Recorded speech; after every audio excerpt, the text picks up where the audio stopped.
Mit lauter Trockenheit schaut es bei mir im Garten schon aus wie in der Wüste Nevadas. Nichtsdestotrotz machen wir am 20. August ab 5 Uhr wieder unser Steuerfeuer.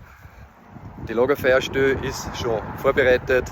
20. August ab 5 Uhr Nachmittag sind alle herzlich eingeladen. Kundschaften, Nachbarn, Freunde und auch Fremde.